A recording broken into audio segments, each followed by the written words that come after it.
Yeah. Joe, good morning. What's up, buddy? Sam, Carter, all you lovely people just getting off work, getting ready for work, getting ready to talk Giants baseball. Yes, the Giants snapped a 6-game losing streak. And yes, I have been on hiatus the last 3 weeks. Had a new baby, baby Natalia Genevieve Spadoni. And shout out Sam Lubman, Shasky, Grandy, amongst others, for stepping up in my absence. I appreciate it. Let's talk some baseball, Joey. Bryce Eldridge makes his debut yesterday, his 2026 debut, I should say. And this guy, Trevor McDonald, well, where's he been?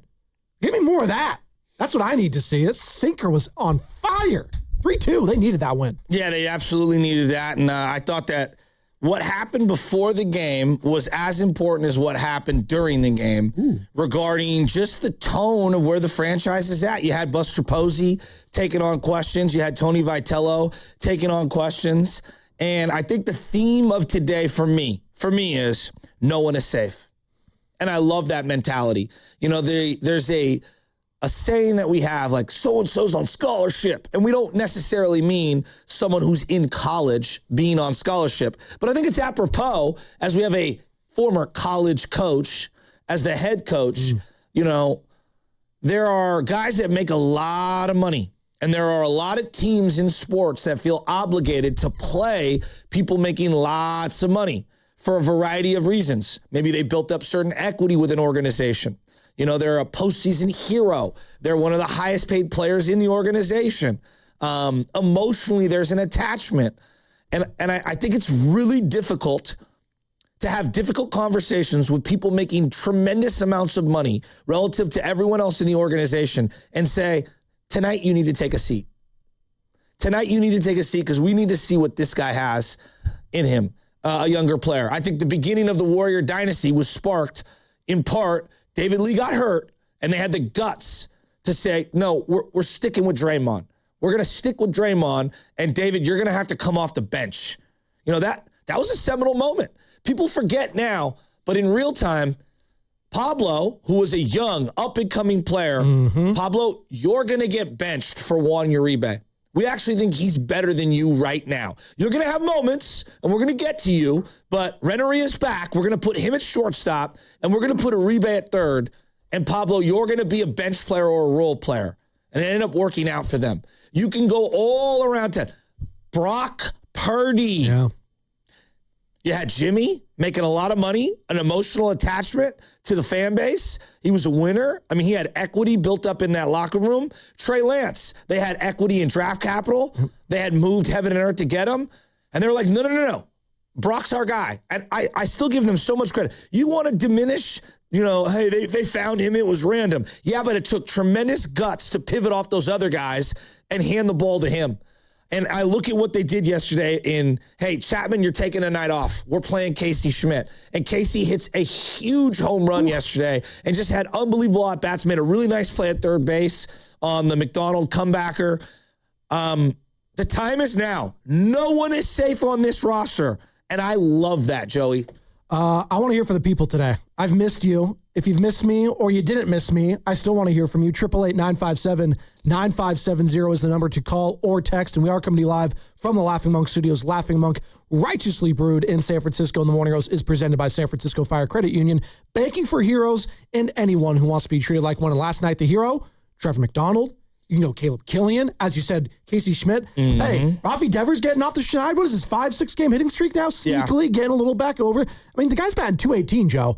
You know, I sent a thread yesterday. I sent like all the topics I've missed. I've been out for 3 weeks. There's a lot has happened in the Bay Area sports landscape last 3 weeks. There's been a draft. Warriors season ended. Where's Steve Kerr going? Is he going to ESPN? You know, Draymond's doing his thing with TNT, or not TNT anymore, but with ESPN inside the NBA. What's going on there? But the Giants, I know you are the biggest Giants fan in my circle.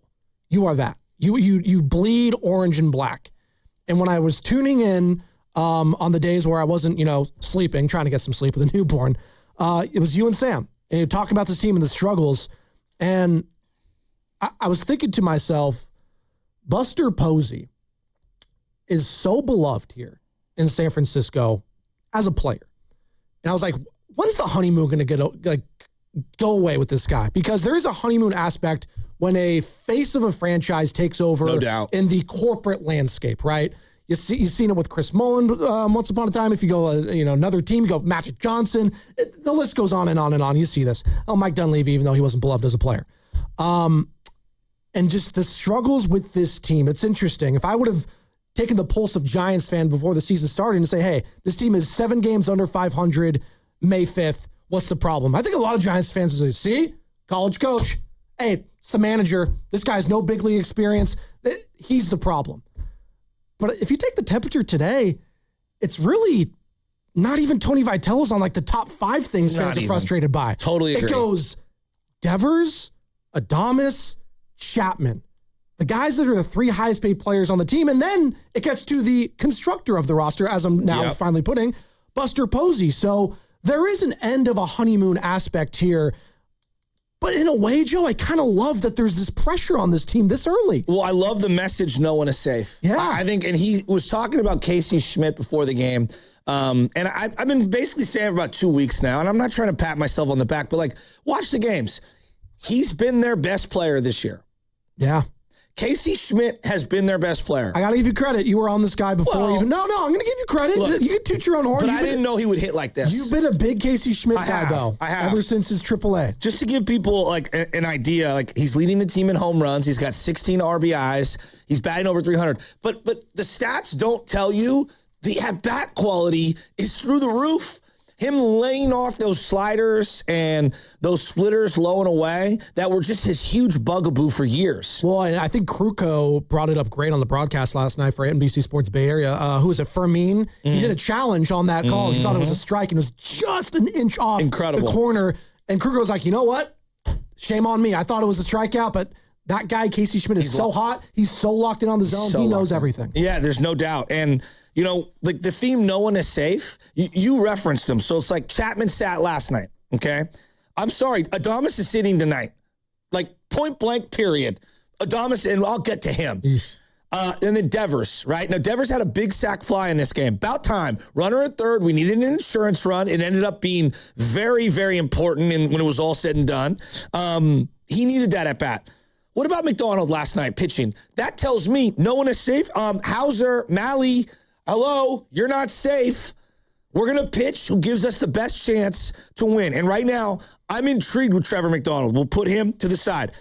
8th inning, they flashed to Ryan Walker in the bullpen. And I go, oh, my God, there's not a chance in hell they go to him. And the collective gasp from the Bay Area when they flashed him on the TV. But the thread was going nuts. Everyone was going nuts. They went to Keaton Wynn, and then they gave Killian the chance, Caleb Killian the chance in the 9th inning. I like him in that role. I do too, but again, Joe, it's early. It's a war wounds position. He also gave up a tank to Laureano. Hey, you got the save. But Ryan Walker, like, your job is not safe, let alone like your spot late in games. Harrison Bader, who knows if you come back, when you come back, what's going on. Now, Drew Gilbert's at-bats have gotten a little worse in the last handful of days. So, Gilbert and Bader, they're not safe.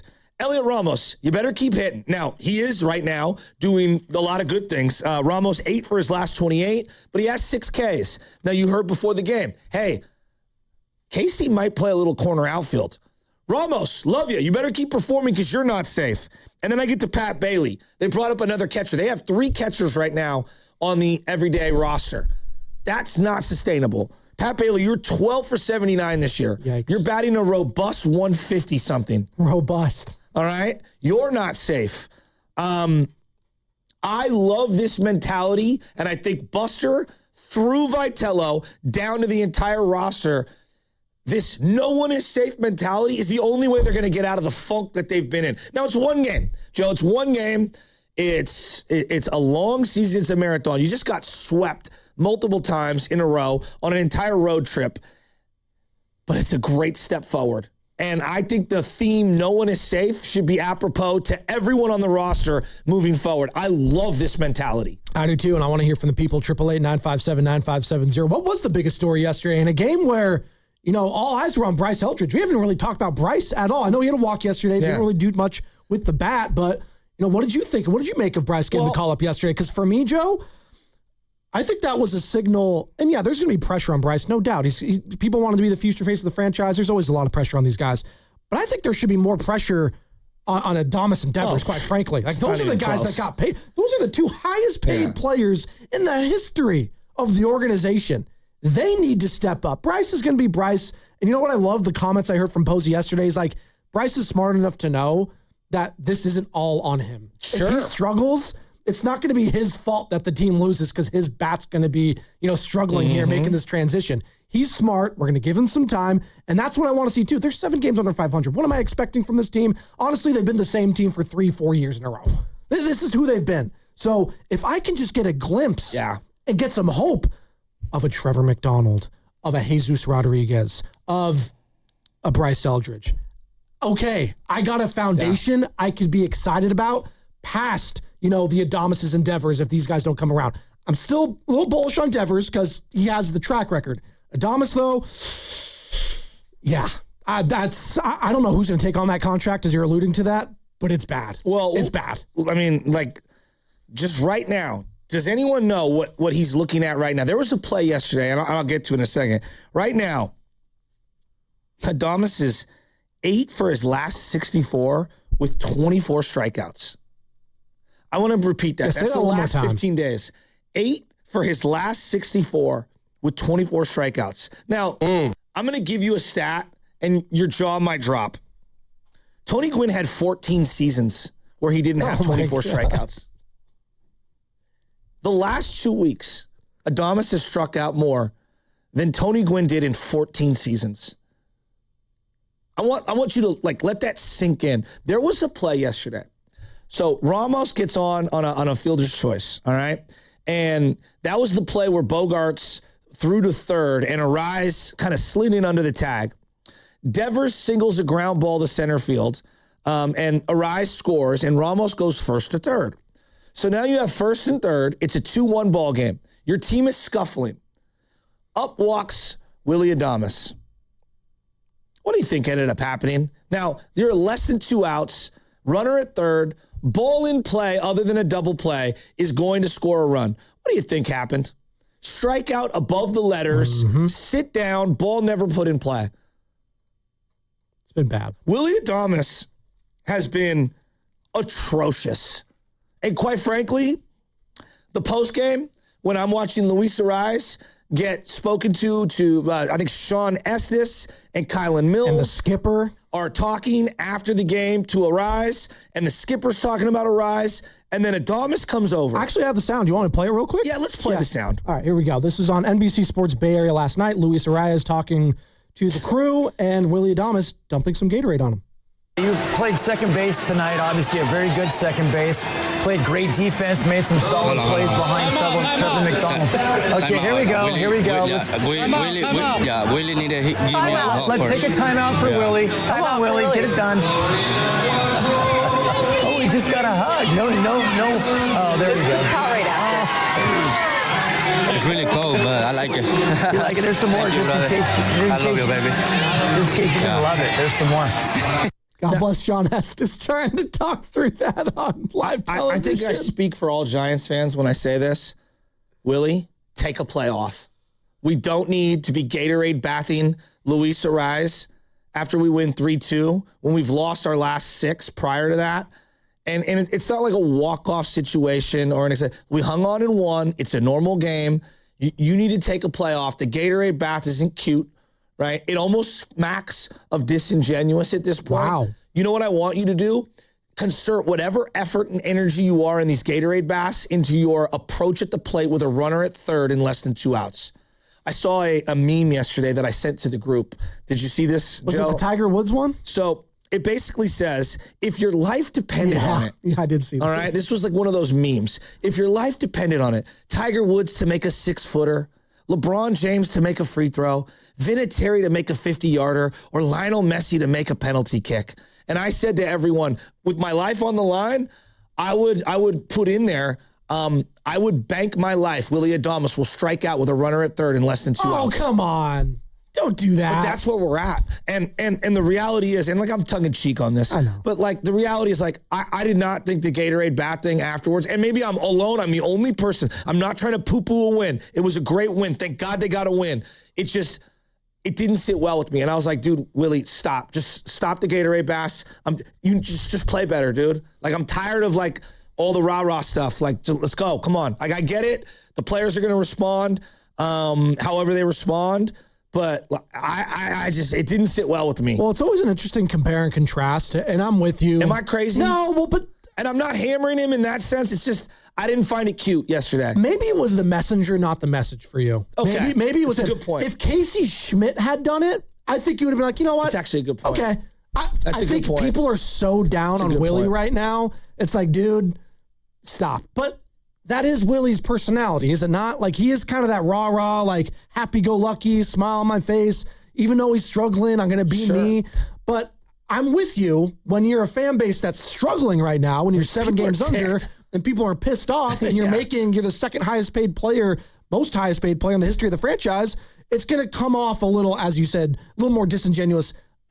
Unless you were like, I don't know, 7 games over and you had just won, and then it comes off as, Look, a game-winning hit or, a great defensive play to end the game or whatever. It's just, I don't know. We've done all this talk about how this college coach doesn't understand MLB, and yet I got my highest-paid guy, and it came off as Little League to me. You think, like when like a college team, like Kentucky storms the floor, and everyone's like, you're Kentucky. Yeah. You shouldn't storm the floor. And I'm not trying to be that guy. It's just, there's a time and a place for the Gatorade bath, and I just thought it just didn't make sense. On a Monday in a 3-2 victory over the San Diego Padres. After you just lost 6 in a row. After you just lost 6 in a row.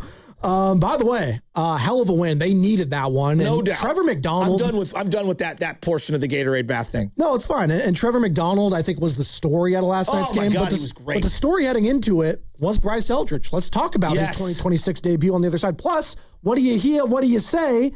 Hey, the Giants play. That means we're going to hear from the skipper, Tony Vitello, who had a lot of praise for one Luis Arias after the game yesterday. Before the game, he had some chit-chat on the roster. Jonathan de San Jose will get to you. It's Spadoni. It's Shasky. I'm back, baby. Sponsored by Fremont Bank. Here for you. Here for good.